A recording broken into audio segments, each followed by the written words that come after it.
So, have you ever just found yourself pulling back from everyone?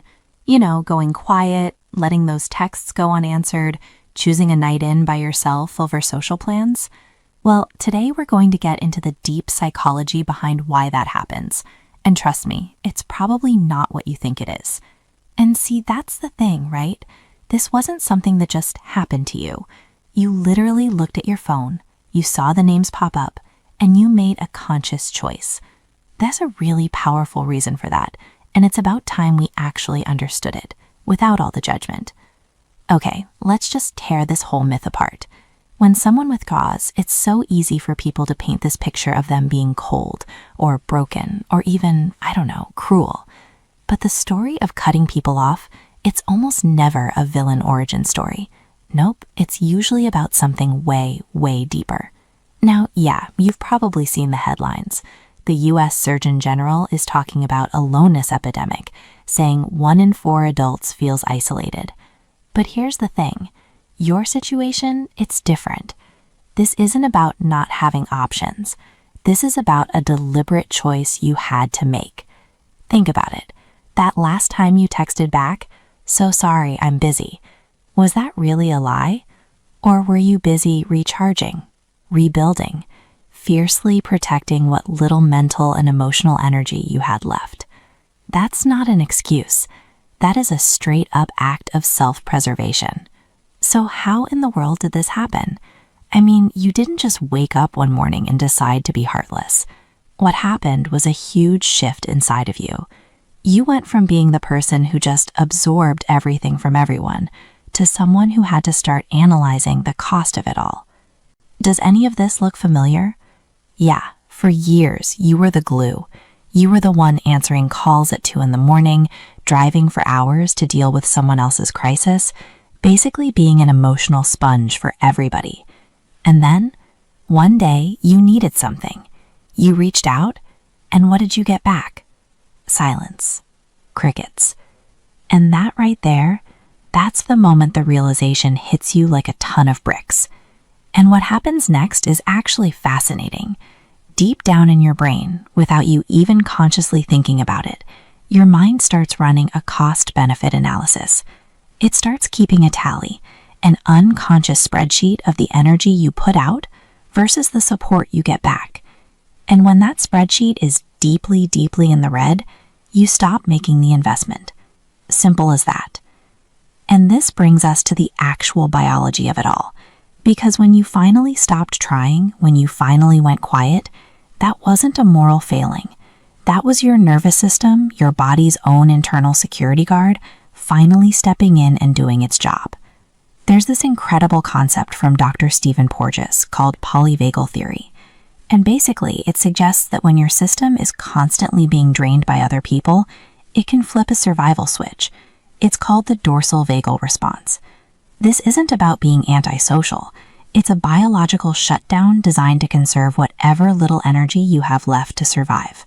I want you to really let this sink in for a moment. This withdrawal, this intense need for quiet, it's not you malfunctioning. It is your nervous system functioning perfectly. It's protecting you from a threat. And in this case, the threat is complete and total burnout. And the science on this is just so compelling. Research shows that things like early stress can literally rewire our brains to get better at detecting threats. Your frontal lobe, the part that's making all these complex social decisions, is working overtime. This means you're not paranoid, you're not too sensitive, you're processing social data at an incredibly high level, and you're seeing patterns that other people just miss. So, okay, people might say you've built walls. They might call you withdrawn or isolated. But this right here is the most important reframe we absolutely have to make. Are they really walls, or are they something else entirely? A lot of the time, this pattern starts really young. There's a psychologist, Murray Bowen, who called it an emotional cutoff. If you learned early in life that getting close to people just leads to pain or abandonment, your brain creates a kind of blueprint. Needing people is dangerous. So as an adult, you control the one thing you can, which is the exit. And here is the crucial difference. Walls are built from fear. They're designed to block everyone out, indiscriminately. But boundaries? Oh, boundaries are different. They're built from self-awareness and self-respect. They don't lead to isolation. They lead to protection. They're highly selective doors, not walls. This distinction changes everything. Because what you're feeling right now, it might not be loneliness at all. I mean, think about it. When was the loneliest you've ever felt in your life? It probably wasn't when you were physically alone, was it? It was likely in a room packed with the wrong people, feeling completely and totally invisible. What you have now, that's solitude. That's the peace you actively chose for yourself. Okay, so this brings us to our final and honestly most important point. If you've been watching all of this and there's a part of you wondering if something is just fundamentally wrong with you, I need you to hear this loud and clear.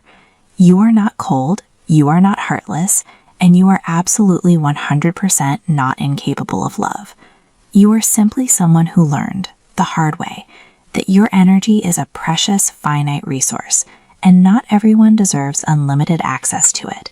And look, if you need any more proof, one of the longest-running studies on happiness in history confirms this. The 75-year Harvard study came to one crystal-clear conclusion. A happy, healthy life isn't built on having a massive circle of friends. No, it's built on the depth and the quality of a few really good relationships. So what's the ultimate takeaway from all this? This act of pulling back, of going quiet, it's not an act of giving up on other people. It's the act of finally, maybe for the first time in your entire life, choosing to show up for yourself. This isn't the end of your story. It's the beginning of you protecting your peace. So if you enjoyed this video, consider liking it and don't forget to comment. I read each one of them. Also, if you want more psychology-based insights explained in simple, practical language, hit subscribe. And remember, understanding yourself is the first step to changing your life. I'll see you in the next video. Bye!